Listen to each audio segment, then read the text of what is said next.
Seminário 4, aula 14, parte 2.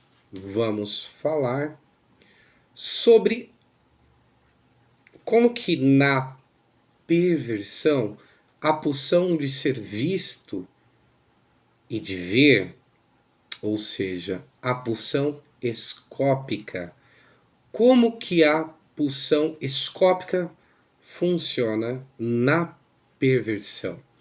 E para isso a gente vai falar um pouco junto com Lacan nesse seminário sobre o voyeurismo e o exibicionismo. Eu sou visto e eu vejo. Isso é a pulsão de ser visto e de ver, pulsão escópica, que para o Lacan é essa pulsão de ser visto e ver, não é uma simples curiosidade. Mais do que isso, é uma dialética. E o que fala essa dialética? É uma dialética de dar a ver. Eu me dou a ver para um outro. E eu me dou a ver para um outro a fim de surpreender ou até mesmo ser surpreendido na surpresa do outro. Então é uma dialética que eu me dou a ver para causar uma surpresa no outro. Então percebe que Lacan deixa muito bem assinalado que a pulsão escópica na perversão, então, não é uma curiosidade, mas existe uma dialética de dar a ver e surpreender o outro. E tudo isso, claro, com um objetivo, né? O objetivo de revelar a falta no outro. Eu me dou a ver, eu provoco uma surpresa no outro e, curiosamente, eu revelo essa falta no outro. E eu faço isso para poder dominá-lo. Então, muito se pensa que essa pulsão escópica que a gente está falando através do voyeurismo e do exibicionismo tem a ver com um prazer visual. Mas note, nessa dialética, que o que tem envolvido aí na relação com o outro e na própria posição do sujeito a questão de realizar uma manobra. Manobra essa que vai estar, então, controlando a angústia da castração. Então, o sujeito ele controla essa angústia da castração, projetando a falta nesse parceiro imaginário. Percebe, então, que é possível, então, realizar esse controle da falta, né? Realizar uma manobra contra essa castração para controlar, e isso se faz na pulsão escópica projetando-se a falta no outro, né? Lembra que a gente falou? Eu me dou a ver, causo uma surpresa no outro com o objetivo de revelar a falta no outro. Não é para revelar a falta em mim, né? É para revelar no outro. Então percebe que essa dialética que está por trás do voyeurismo e do exibicionismo é uma dialética que vai então controlar essa falta, né?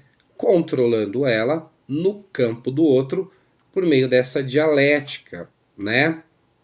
Então, a opção de ser visto e de ver, essa opção escópica, não é então de forma alguma uma busca de prazer visual, é uma estratégia, né? Notamos aqui que essa estratégia é uma estratégia então de defesa, porque ela impede então que você entre em contato com essa angústia da lei da falta por meio desse controle.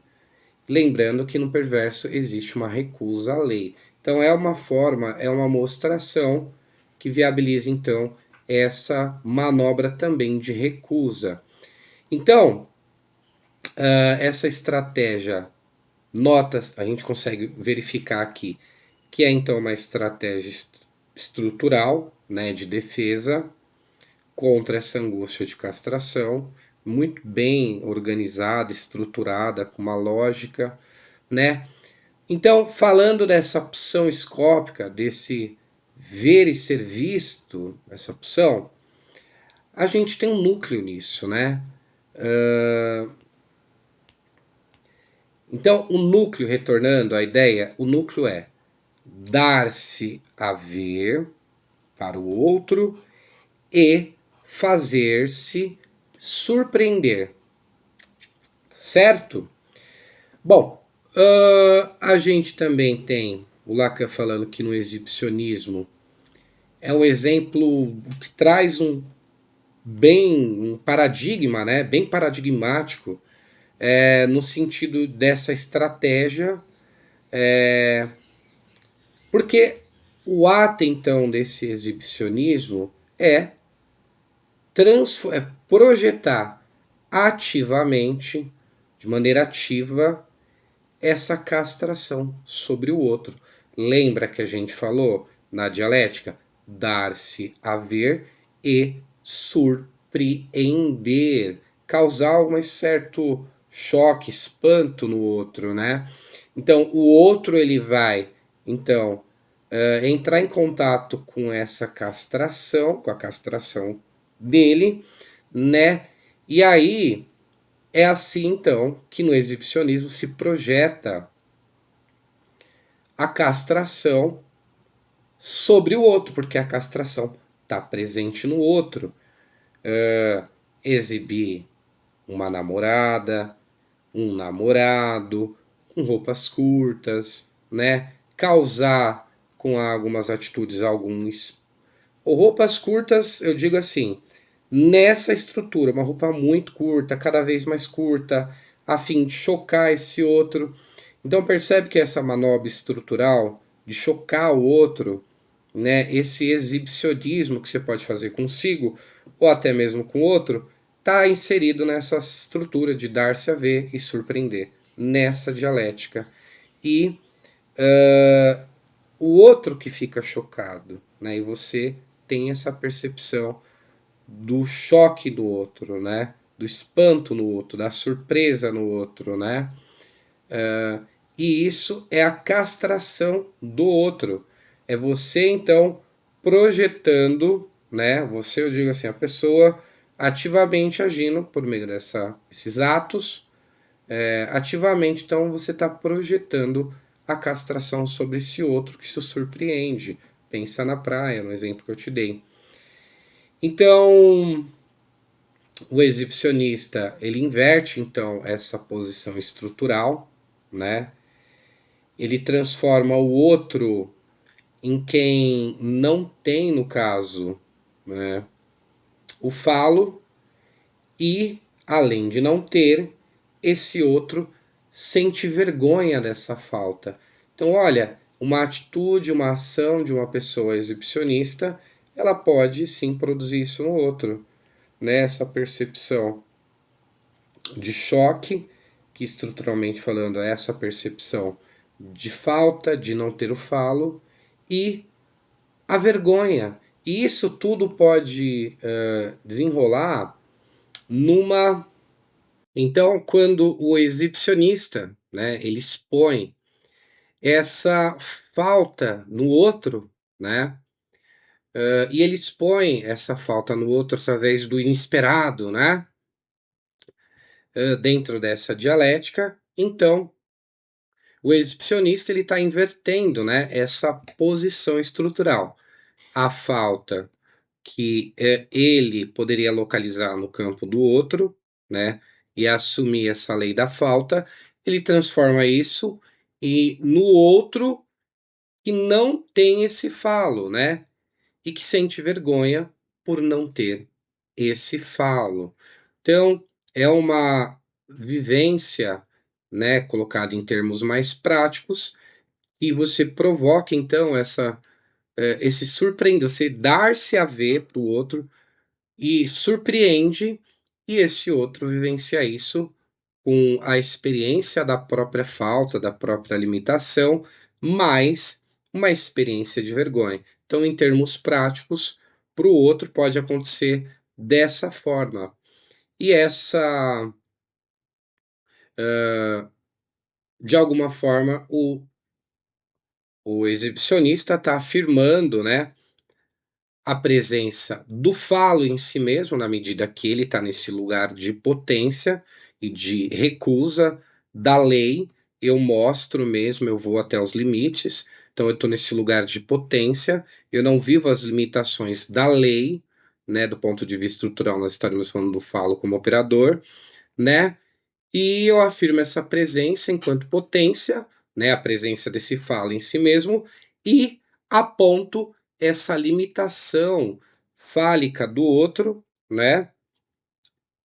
Então, essa é a dialética na relação com o outro. É o outro que é limitado, o outro que é impotente, o outro que experiencia através de surpreender-se a vergonha, a limitação. Então, a ausência do falo está no outro, né? Não em mim, porque eu sou potência. Essa é a ideia da dialética. Então, nota-se aí uma inversão, então eu não experimento a limitação, o outro que experimenta a impotência vivencia a falta através da lei do falo. E aí é uma forma de operação de domínio, né? Então, domínio da cena. Então, a cena do exibicionista é uma cena de domínio, de potência, né?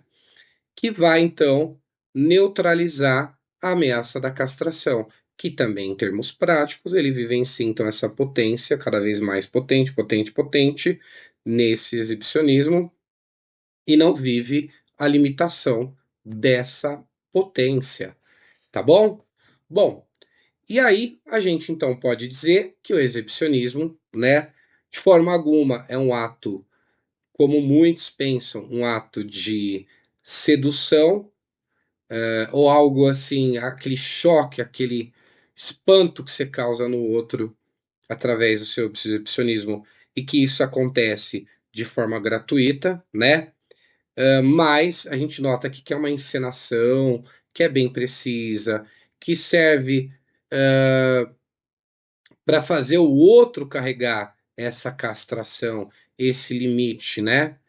E, no final das contas, o próprio perverso se recusa a aceitar. Então, é a ideia da recusa, certo? Então, a pulsão escópica, como é o tema que a gente está falando, na estrutura perversa, é um mecanismo, né, concluindo, que o sujeito perverso vai usar para desautorizar a castração e deslocar ela, né, para esse parceiro imaginário e vai manter assim ele próprio na posição de quem tem o falo. Notou?